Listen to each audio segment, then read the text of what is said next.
So to kind of give a bigger background, so financially, I was not very good with money. I had my daughter when I was 17, wrapping up my junior year of school. Didn't really even know about how to manage my money. I went through a divorce about 5 years ago, and through the divorce, found out that I had spent a lot more money racking up credit card debt than I knew. So literally, I was like in a panic when I went through the divorce, found out how much credit card debt I had. You're listening to the Millionaires Unveiled podcast, where you'll hear the stories and interviews of everyday millionaires. We'll unveil their decisions, their strategies, and their current portfolio allocation. Now to your hosts, Clark Sheffield and Jace Mattinson. Welcome back to another episode of the Millionaires Unveiled podcast. This is episode number 196. Clark, how's it going? What's going on in your world? Going well. We're getting close to 200 here, and we promised an episode with somebody worth 200 million, but then we interviewed him and he was worth 300 million. Yeah. So and the funny thing is, for the 300th episode, just launch him anyway. Yeah, we're just going to launch him. It's a great interview. He was very gracious with his time, but yeah, I'm excited for that interview to launch it and kind of get a lot of our millionaires are, for the most part, are under 10. And I think it's pretty well known that those that get to that decamillionaire status either, in most cases, either had a significantly high income or had ownership in some sort of business, whether it was their own or something else, IPO stock or something else, private company that got bought or whatever. And so it's a phenomenal episode with him. I'm real excited, and we won't reveal too much yet, but definitely something to look forward to. And we may just have to have him on at the 300th one or maybe the 4th. I don't know. He may be on several times over those, based on where he's probably headed. Yeah. Yeah. Every 100th episode, you just have him on again. Yeah. He's probably well on his way to getting there. But yeah, super excited for that in the pipeline. And obviously we've got a couple cool things coming up. We're going to be doing some live interviews, I guess, next month. And doing a couple different things with the show for that, which I'm super excited about. And we got a lot of great things in the pipeline, don't we, Clark, for the next, I guess, another guy's coming up worth 100 million too. So yeah, she has a really interesting story and it's fun insight, different perspective a little bit as well. Yeah, totally. But like always, we're always looking for more millionaires. If you're interested in being on the show, we've got a unique story, reach out to us. We'd love to have you on.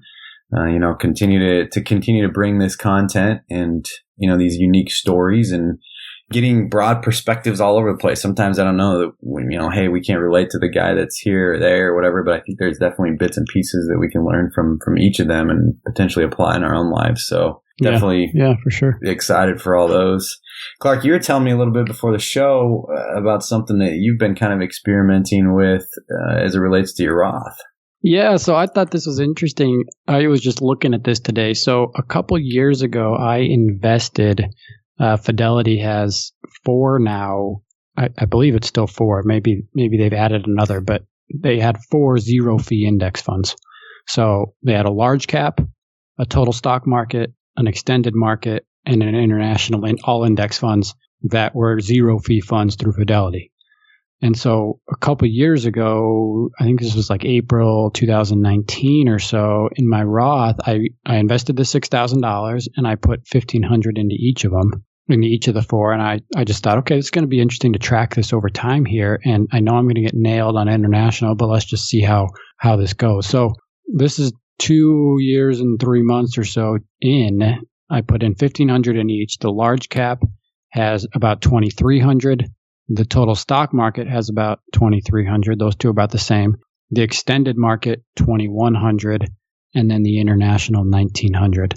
So international is about 30% behind the large cap index fund already in a couple of years here. So anyway, my take on international is it's no good. Dump it. So I'm not a bit. Yeah, I just think you get exposure to international when you're using a total stock market or a large cap or a NASDAQ, or you're investing in some of these other index funds. I think you get exposure. So I'm not a believer of the 25% international. I I don't think that's sound. Yeah, it's interesting bringing it up, and we've talked about it with a few guests, in terms of the exposure. And I think you're right, as we become more of this global economy. I think we could probably go down the Fortune 500, maybe even the Fortune 1000, and every single one of those companies is going to have some sort of international business or international exposure, whether it's supply chain related or, actually doing trade overseas, have offices overseas. I think it's inevitable that that's the case. So you're right. I mean, there's definitely plenty of exposure to the international game in total stock market index fund, right? And I think that's going to continue. There's big companies, right? Like Nestle, Alibaba. You have a bunch of these now Chinese like electric vehicle startups that are coming. So I mean, there's good exposure there that you're not going to get obviously in an S&P 500 or large cap in the U.S. But I just think if you invest instead of 25% international, I would just go 25% extended or 25% total market or world. And I don't see the reason just to go 25% international. But are you going to keep those funds like that to do the experiment for all of our listeners? Say it again. Are you going to pump and dump the international? Are you going to keep them in there to? Oh no, I'm just going to keep getting nailed. Watch it over the next 30 years. And how much you paying your advisor for that? Dude, I'm the advisor. So yeah, when it cost me $30,000 in 20 years, everybody can cut me a bill so I can tell them how it went. Yeah, it's gonna be you're gonna be staring at your Tesla, looking at, hey, that was the experiment right there in international that I invested in and shouldn't have. I'm gonna say, shoot, I could have bought one of these for my wife. No, you'll still buy one for her too. Oh man, good stuff. Yeah, anyway, this week we've got Justin. He's 32, he works in retail, and he has a net worth of just over $500,000. 37% in a brokerage account, 26% in his 401k, and 12% in cash. 28% is in equity in his primary residence. Justin has a phenomenal story of working his way up into retail and eventually becoming a store manager in his early 30s and building wealth. And like we mentioned a few times before on the podcast, we like to bring on some of these that aren't quite at $1 million, but we definitely see that they're well on their way and just track them and have, I think a few episodes ago we had Taylor come back on the show, and he started and it was 500, like, I don't know, a year and a half ago or whatever. And then he hit that status, millionaire status, and we were able to kind of bring him back on and have that discussion of, what happened from that 500 mark to $1 million mark and kind of track his portfolio. And it'll be real interesting, especially with him and some of these younger ones that will be able to have some of this, insight into what they've done year over year over year over year from the time they were in their early 30s or 20s or whatever, and to really kind of grow with them in a way to see them go from 500 to $1 million to 2 million, 5 million, or wherever they go. So super excited to have Justin on the show today. Last week's episode, we had Logan. He's a nurse anesthetist and a real estate investor. The net worth of $3.75 million is primarily in real estate, and he's built mainly most of it in the last 4 to 5 years. He's got an extraordinary journey to getting where he is today. Some crazy stories about waking up super early and getting, some of these real estate leads and then going and working his normal job during the day. Once again, we'd love to have you engage with our Millionaires Online on millionairesunveiled.com. There's also a question. If you've got a question that you'd like to ask our millionaires, you can go into our SpeakPipe program there, or you can write into us at millionairesunveiled@gmail.com, and we'll get those questions out to some of our millionaires so that we can have some live discussion on air. Once again, we've got several real estate deals coming in the pipeline too. If you're interested, reach out to us. We're super excited for several of them. It's been kind of a crazy market the last couple of years, but we're definitely getting excited for some of these coming in the pipeline. If you're interested, reach out to us. Again, millionairesunveiled@gmail.com. Without any further delay, let's get into the episode today with Justin. Justin, do you want to just give us a little bit about your background and what you're up to now? Yeah, so I'm 32 years old. I'm currently a retail worker who the past 13 years has worked their way up the chain to become a store manager. I discovered the FIRE movement probably about 5 years ago during a big change in my life, and it's kind of landed me to where I'm at now in a different mindset and frame of developing goals for myself. Awesome. And what is your net worth today? My net worth is around $500,000. And what is the breakup of that $500K? So 37% of it would be in like an individual brokerage account, which is about $190,000. I've got 401k, which is about 26% of my net worth. And then I have about 12% of that in cash. I'm holding about $62,000. And then 28% of that I'm counting as the equity that I have in my house. And the money that you have in your 401k and your brokerage, how is that invested? Is that in stocks, bonds, mutual funds, a mix? So my 401k, I have it set up that it's currently invested in a bunch of indexes. So the Russell Index 1000, a target retirement account, the Russell 2000, and the large cap and some smaller things. And then my Charles Schwab accounts, I have an IRA, which is about 27,000 of that 190. And then the bulk of it is in a dividend account. So I just started buying dividend stocks that I really like with the goal in mind of creating cash flow for myself. And then about 3 years ago when I started, I put a bunch of money in some growth stocks before I kind of discovered dividend investing. And then I just got like $1,000 in one account that I use to like teach and train my daughter around money. So the bulk of it lies in dividend stocks. And that's been my main interest, is to try to replace my paycheck with cash flow in the future. Yeah, interesting. How come you've chosen dividend stocks as the method for doing that versus maybe a real estate or business or something else? So for me, it just became really interesting. I had a boss that was really hard on me when I worked for him and gave me a lot of leadership lessons around money. And basically it told me the more I invest now, the more I save now, the more it'll save me later. And I didn't really understand what he was saying for the longest time. And as I continued to work for him for about 2.5 years, he continued to give me a little bit of lessons here and there and talk about stock flips and things that he did. And then I ended up just randomly searching some stuff on YouTube and came across a couple different videos on dividend investing and absolutely fell in love with the idea of it to replace my paycheck with dividends. So I've kind of set my accounts up now that the bulk of my money is in dividend accounts, except for my IRA, my growth stocks, and then my 401k. So the goal would be to replace my passive income, to build that account up to let me replace my paycheck. So then that way, like my IRA can continue to grow, my 401k can continue to grow, and then I'll look at spending that money later on in life. But the biggest goal for me is to be able to have financial freedom. And I was amazed at the idea of dividend investing to replace my income. Yeah, no, that's awesome. So it's pretty remarkable, Justin, especially, given the environment we're in. You've been in retail, worked your way up now into management to build this net worth. When did it all start, and how have you accumulated $500,000 by the time you're in your early 30s? So to kind of give a bigger background, so financially, I was not very good with money. I had my daughter when I was 17, wrapping up my junior year of school. Didn't really even know about how to manage my money. I went through a divorce about 5 years ago, and through the divorce found out that I had spent a lot more money racking up credit card debt than I knew.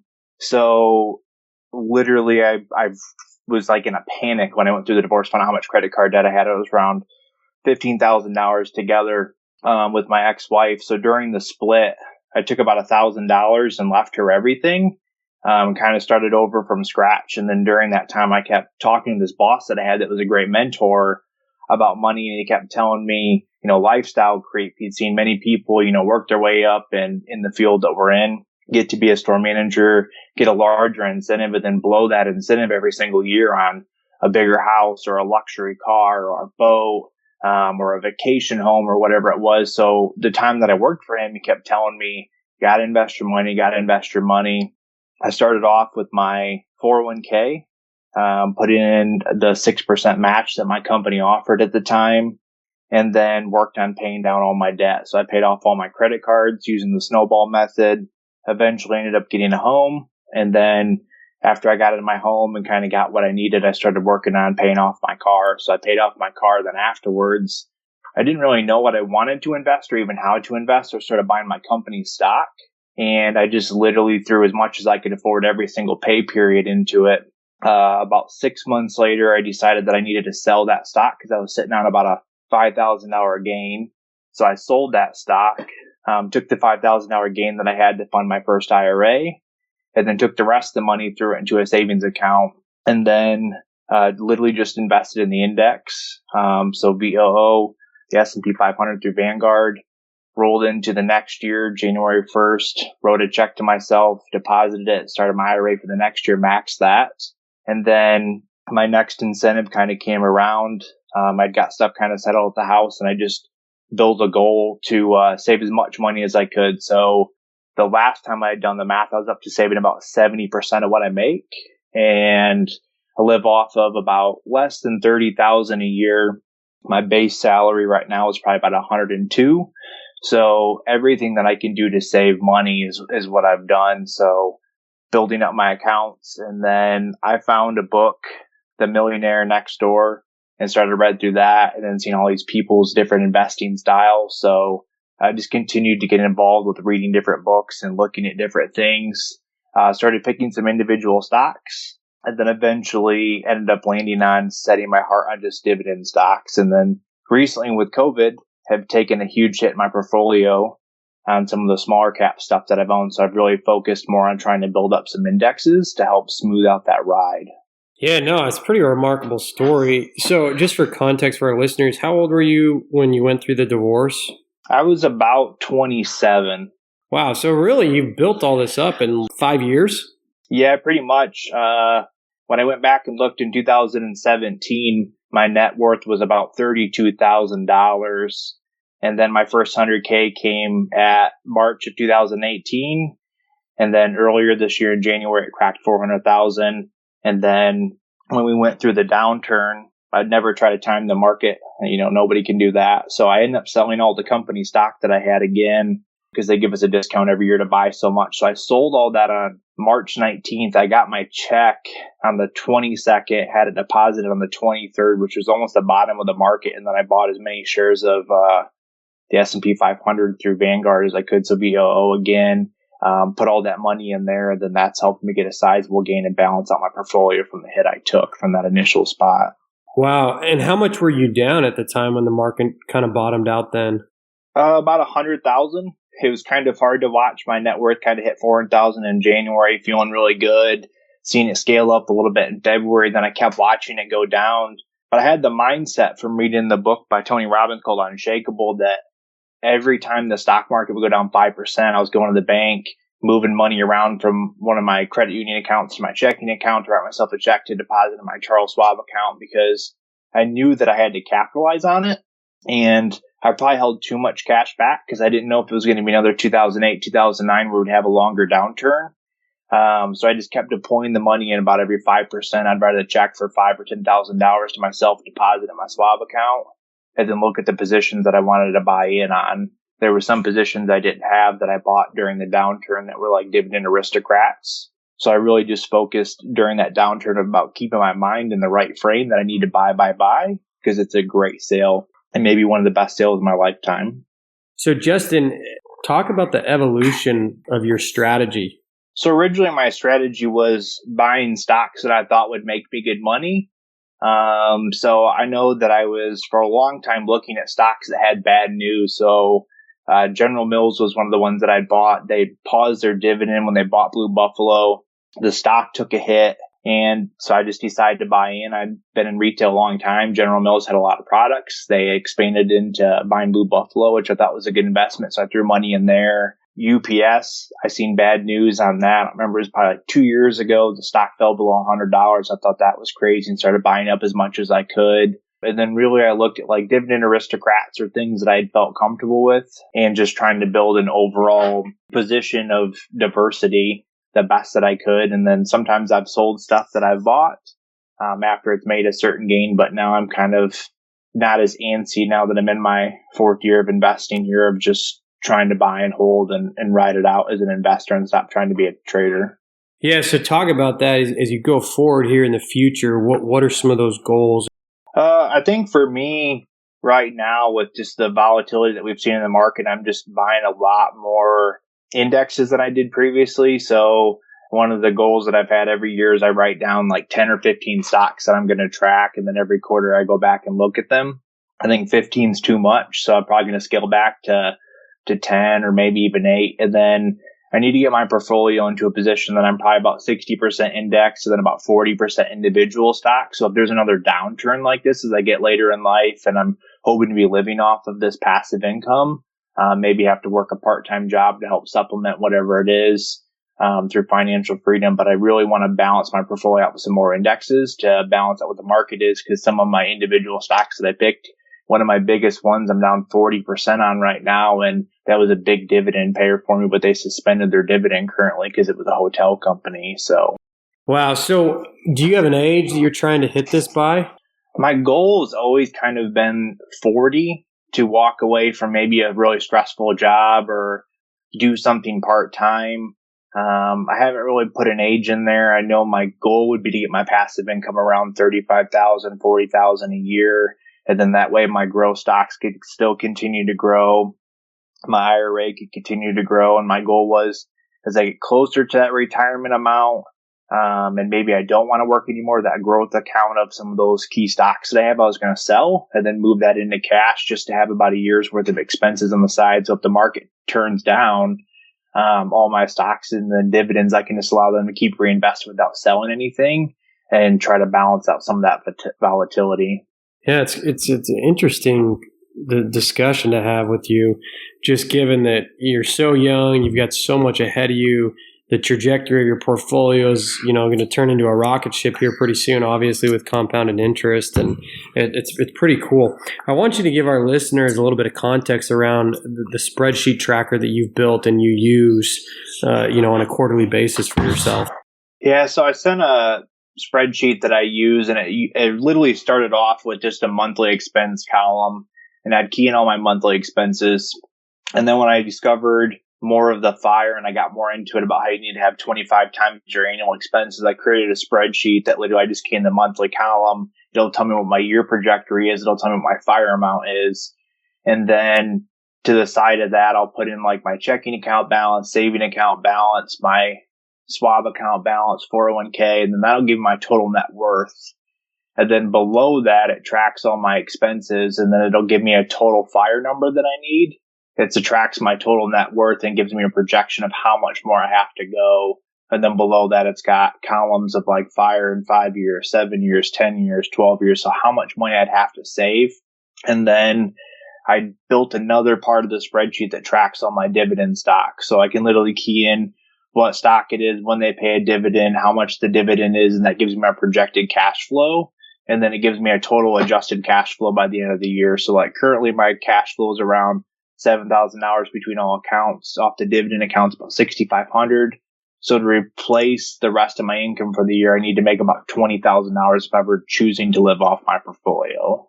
Yeah, it's interesting. And where do you pull all this data from to put into the spreadsheet? I pull it off of my Charles Schwab account. I'll just log in there to see how much the dividend they're paying is, what the payment dates have been, or I'll Google what the payout dates are. As far as my numbers for the finances, I generally create a budget at the beginning of the year, and then I set so much money that goes into my checking account, and then the rest of it goes to my savings. So whatever goes in my checking account is all I get to have. I'll put it, if I save $2,000, or it's about $3,000 a month, maybe $1,000 will go to my savings account, $2,000 goes to my Schwab account. And then at the end of the month, if nothing came up, I write myself a check and then reinvesting the extra money and then keeping a safe amount in there for about a year's worth of living expenses right now and just keep working off of that. Oh, that's awesome. I appreciate you sharing that. So you mentioned earlier that you have a daughter and that you have done some things to try to help her learn more about finances. What are those things and strategies have you utilized to help her? Yeah, so I've been very open with her about money. So I had her at an early age and we did everything that we could to give her the best of everything. And I kind of fell in love with the idea of providing generational wealth. So I've had serious conversations with her about, the money that I have. If she can't save and show me that she can save money when I retire, this will all go to charity. So I've already told her that I already know what charity it'd go to. So I was born with 2 club feet and a dislocated hip. So I walk with a big limp, and Shriners Hospital has helped me to be able to walk. I wasn't even supposed to be able to do that. So I had several corrective surgeries until I was about 5 years old to be able to get me to where I'm at now. So I'm very thankful for that. So one of my goals has always been, as I reach this fire and hopefully retires, there's gentlemen that used to drive me back and forth to Chicago for my appointments and take care of me that way. So my parents could still go to work or they could ride with them. So that's one of the goals that I have, is during this downward time and hopefully reaching financial independence, that I can give back in a way that people gave back to me when I was so young. So I try to break everything down to my daughter and let her see the impact of it. So I have about $1,000 account in my Charles Schwab account, where every quarter I try to show her like how fast it's growing, and I just put a small amount in there. But to get her excited, and one of the things that I told her is when she gets a job at 16 or whenever she chooses, until she's 18, I will match dollar for dollar whatever she would do to put up into a Roth IRA, because I want her to get excited about saving and investing money. I really want to change generational wealth throughout my family, but I want it to be changed with not just having a trust fund child or whatever it may end up being, but truly having them understand how important money is and how much freedom it provides and a safety net of security for them and their family in the future. Yeah, that's pretty remarkable. You talk about the difficulties you had growing up with walking and not being told that wouldn't be an option. And now you're a retail store manager, probably on your feet most of the day. I mean, how did that come about? So originally my plan was to be a computer technician. So where I live at, there's a bunch of trailer factories in the area, RV factories, things like that. So they used to have computer technicians that worked on site. So I was going to study to be an A+ certified technician and just wanted to get a job doing that. 08, 09, that industry kind of crashed. They started contracting all that work out. So during that time, my ex-wife was going to school. So I just started working in retail because that's what I'd done previously. She finished school. Didn't really have any intentions of wanting to be a manager. It just kind of fell in my lap as an opportunity. I took a chance on it, did it. Kind of fell in love with being able to like help people reach goals and see things in themselves that they couldn't see. And I felt with the way that I'd walked, I gave myself an ability to inspire people and motivate people on a different level. One of the things that I was very known for is my work ethic. And I didn't like anyone slacking off. So if I see somebody slacking off, it'd kind of be a joke like, man, are you going to let me outwork you? I'm your boss. And, a lot of people would just buy into that. And they did a lot for me. I've had a lot of good people that have worked for me over the years, and I've been very appreciative of that. But the biggest reward that I've had is seeing people grow into different individuals and reach different levels that they never thought they'd reach. And I think that passion really grew for me from the boss that I had, because, he took a lot of time to invest in me, not only as an employee, but on a personal level to make sure that I would be, in the best position of my life that I could be. So a lot of lessons from him came as like a father and a great employer as a boss too. Yeah, that's awesome. Were there one or two main things that you could share that have been either a piece of advice that he passed down to you or that you would share with our listeners that have helped you be successful? I think the biggest thing is you just talked about the lifestyle creep to me. And then the point of just not having to worry about certain bills. So I bought a brand new vehicle, and I've been driving that vehicle for probably 8 or 9 years now.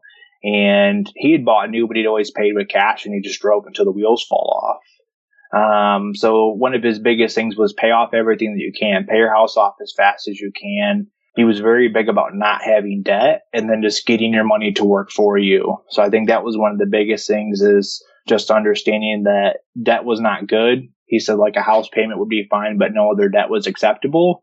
And then the biggest thing was like pay yourself first, right? Give yourself a set amount of money, what you're going to have, and invest the rest. And then every year when I got a raise, he told me don't even count on that raise, just roll it into your 401k or roll it into your stock market account. So every year I've just rolled that into my 401k until I reach the maximum distribution every year. And then the rest just rolls over into my Charles Schwab account. Oh, that's awesome. So do your friends or colleagues know of your wealth at all?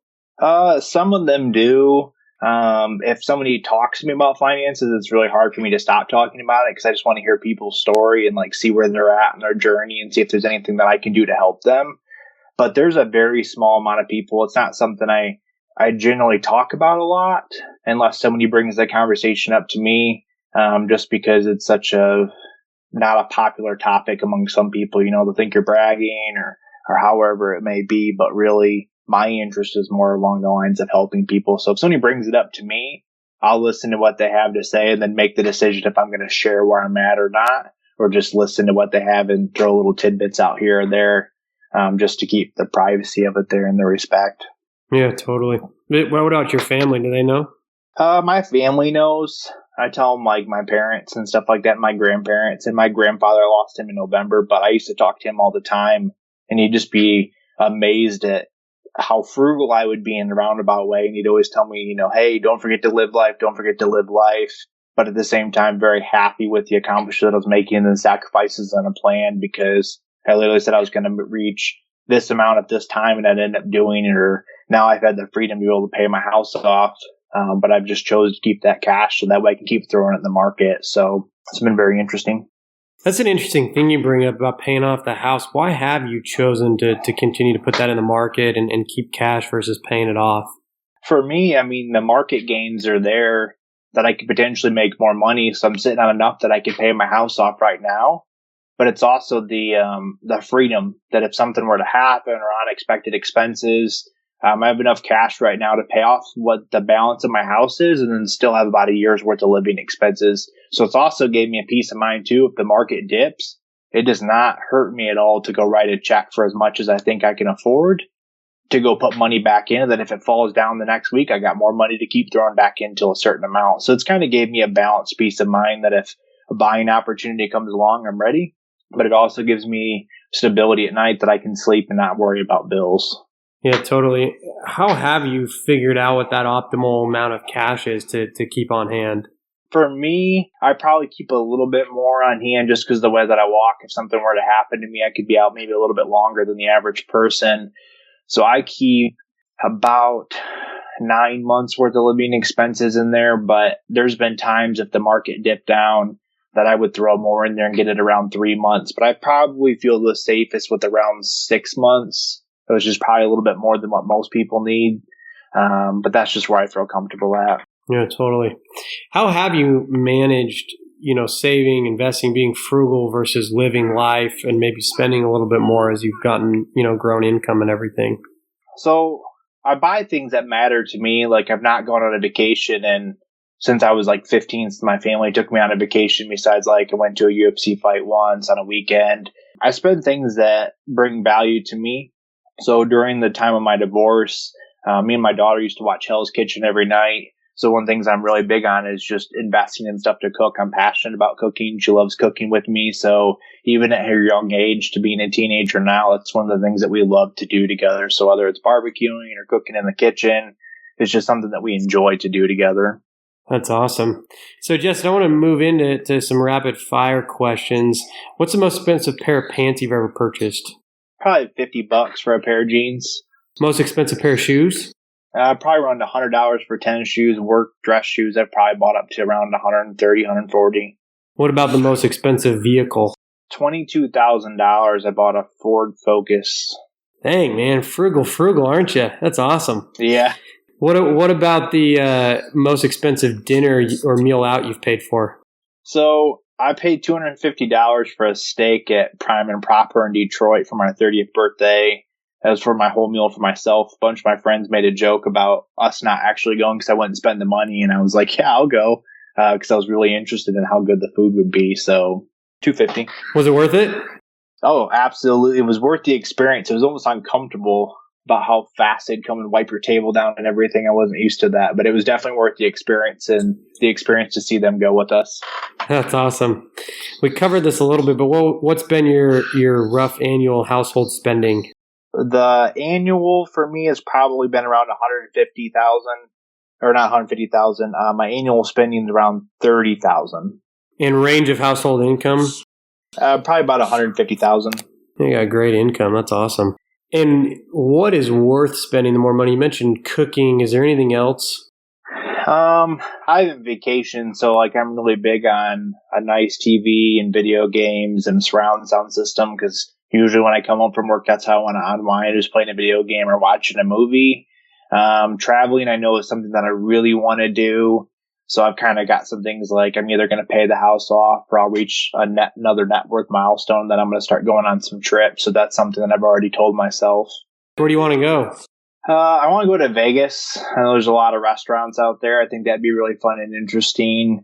Florida, Disney World. I want to go check out just the exhibits and stuff around there. And then I'd like to go to Kentucky, Tennessee area again, go hit up some whiskey distilleries and stuff like that. And what's not worth spending the money on? Man, I don't buy expensive clothes. I don't spend a lot of money. I mean, I'm pretty basic. If a t-shirt costs under $10, I'm good with getting it. I just wear plain basic t-shirts, different colors. I mean, I'm not a big spender on myself, I guess. Are there any books? I know you mentioned a couple earlier, or products that you highly recommend? I use Personal Capital a lot. A book that I would really, nobody's ever read it before. It's called The Compound Effect by Darren Hardy. That book probably changed my life throughout the divorce and just helped shape my mindset around money and the things that I wanted to do. So that book for me, I've read probably 3 or 4 times, and it helped kind of reshape my life on understanding that compounding effects go on just beyond money. Awesome. Just to wrap up, what mistakes, and couple that with advice that you've made that you would give to somebody who's just starting out or just beginning their journey? It's really easy to just want to jump in and start buying things. I think the biggest thing is if you don't understand individual stocks or understand how to pick them. I was chasing yield for a while, trying to get monthly pay in dividend stocks. I think the biggest thing is just slow down, take a breath, put it into an index like VOO, just relax and kind of find some stocks that you really want to own and understand them, or it could cost you a lot of money. Awesome. That's Justin with a net worth of $500,000. Thanks for coming on the show today. Thank you for having me. Thanks for listening to the Millionaires Unveiled podcast with Clark Sheffield and Chase Mattinson. For more stories, investment opportunities, and information, check out our website at millionairesunveiled.com. See you next time when you'll hear from another everyday millionaire.